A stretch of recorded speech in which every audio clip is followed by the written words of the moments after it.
தென்னாடுடைய சிவனே போற்றி, எந்நாட்டவர்க்கும் இறைவா போற்றி. அனைத்து தமிழ் உள்ளங்களுக்கும் கனிவான வணக்கங்கள்.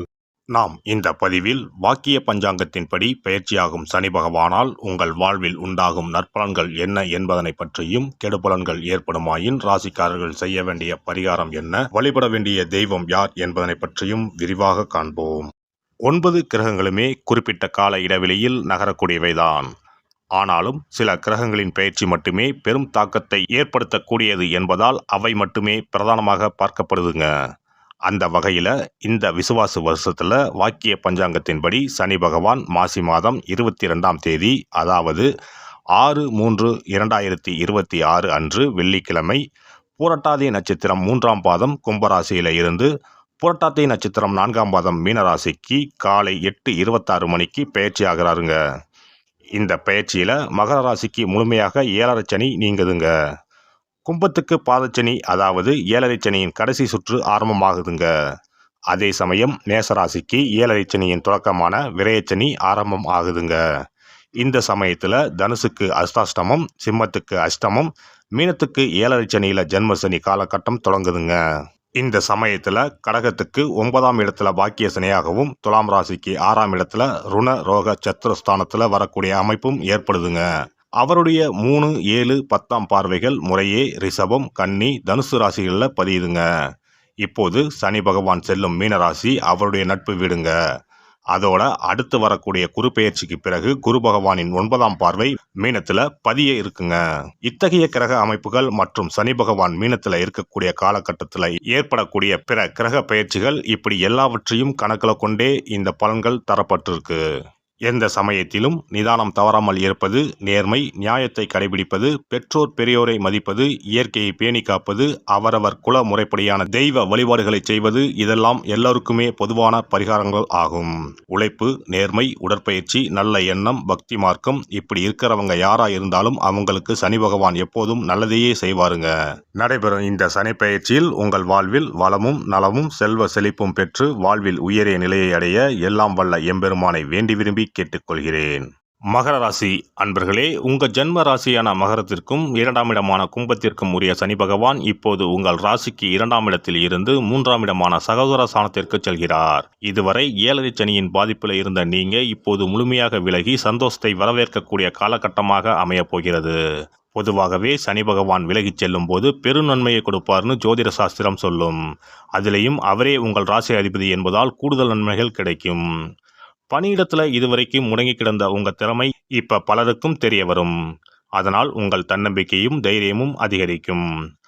பிறர் பாராட்டும் சமயத்தில் வரட்டு கௌரவத்தை வெளிப்படுத்த வேண்டாம். புதிய பதவி பொறுப்புகளால் உங்கள் செல்வாக்கு உயரும்.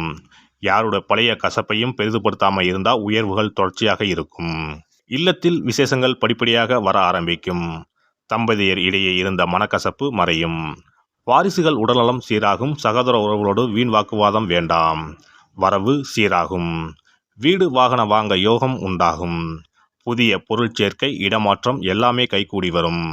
தடைப்பட்ட சுபகாரியங்கள் மலமலனு நடக்கத் தொடங்கும்.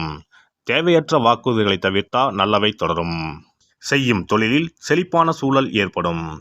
சேதாரங்கள் குறைந்து ஆதாயம் அதிகரிக்கும். முடங்கி கிடந்த முதலீடுகள் லாபம் தரத் தொடங்கும். புதிய முயற்சிகளை உரிய வகையில் ஆலோசனை கேட்டு செய்யுங்கள். சூதாட்டம், பங்கு வர்த்தகம் தவிருங்கள். அரசியல் சார்ந்தவர்களுக்கு அமோகமான நன்மைகள் ஏற்படத் தொடங்கும். பலகால கனவுகள் கைகூடி மனதிற்கு மகிழ்ச்சி சேர்க்கும். பணி சார்ந்த கோப்புகள் எதையும் உரிய அனுமதி இல்லாமல் நகல் எடுக்கவோ வெளியே கொண்டு செல்லவோ வேண்டாம். பெண்களுக்கு உயர்வுகளும் உன்னதமும் ஏற்படும்.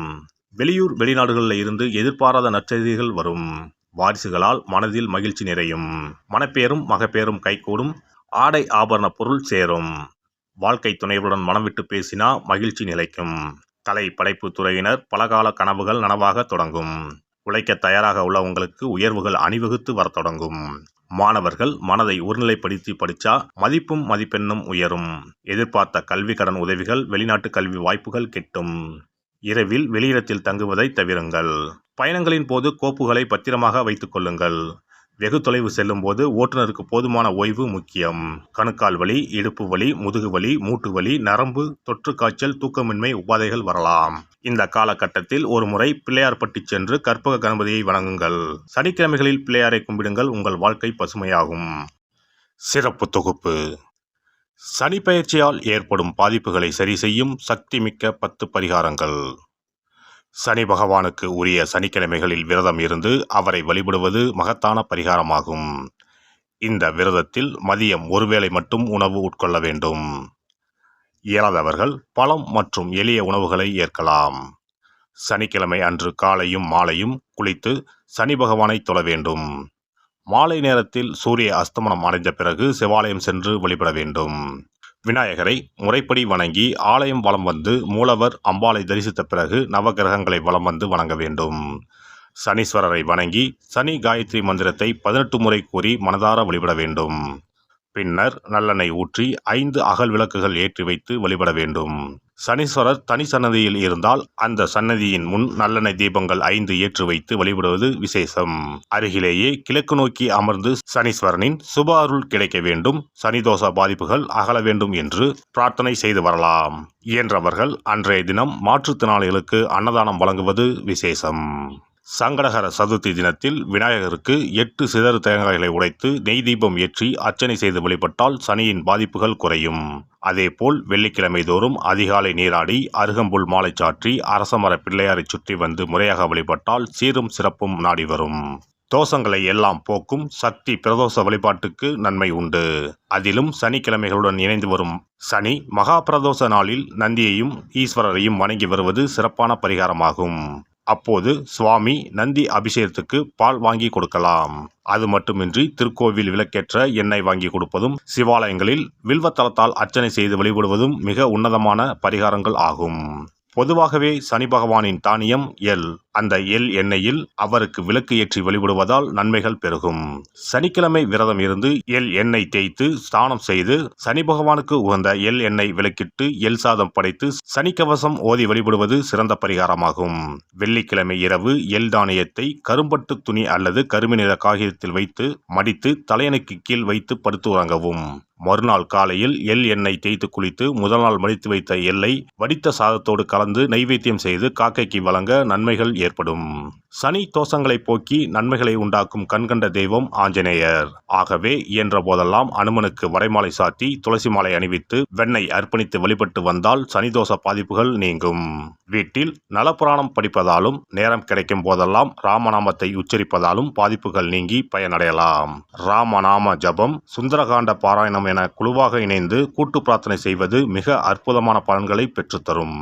சனிக்கிழமைகளில் சனி பகவானின் அதிபதியான மகாவிஷ்ணுவை வணங்கி விஷ்ணு சகசரநாமம் அல்லது அனுமன் சாலிசா பாராயணம் செய்தால் எண்ணற்ற நன்மைகளை பெறலாம். நல்லெண்ணெய், உளுந்து, இரும்பு சட்டி ஆகியவற்றை ஏழை எளியோருக்கு தானம் செய்யலாம். அதேபோல் சனி ஆதிக்கம் செலுத்தும் பூசம், அனுசம், உத்திரட்டாதி ஆகிய நட்சத்திர நாட்களில் அன்னதானம் செய்வது சிறப்பு. நடக்க முடியாத மாற்றுத்திறனாளிகளுக்கு நம்மால் முடிந்த உதவிகளை செய்தால் சனி பகவான் அருளால் மகிழ்ச்சியான வாழ்க்கை அமையும். எல்லாம் வல்ல இறையருளால் நீங்களும் உங்கள் அன்பு குடும்பமும் உடல் நலம், நீலாயுள், நிறை செல்வம், உயர் புகழ், மெய்ஞானம் ஓங்கி வாழ்க வளமுடன். இந்த வீடியோ பதிவு உங்களுக்கு பிடித்திருந்தால் லைக் பண்ணுங்க, கமெண்ட் பண்ணுங்க, ஷேர் பண்ணுங்க, மறக்காம சப்ஸ்கிரைப் பண்ணுங்க, பக்கத்துல இருக்கிற பெல் பட்டனை கிளிக் பண்ணுங்க. நன்றி, வணக்கம். ஓம் நமச்சிவாய. சிவாய நம.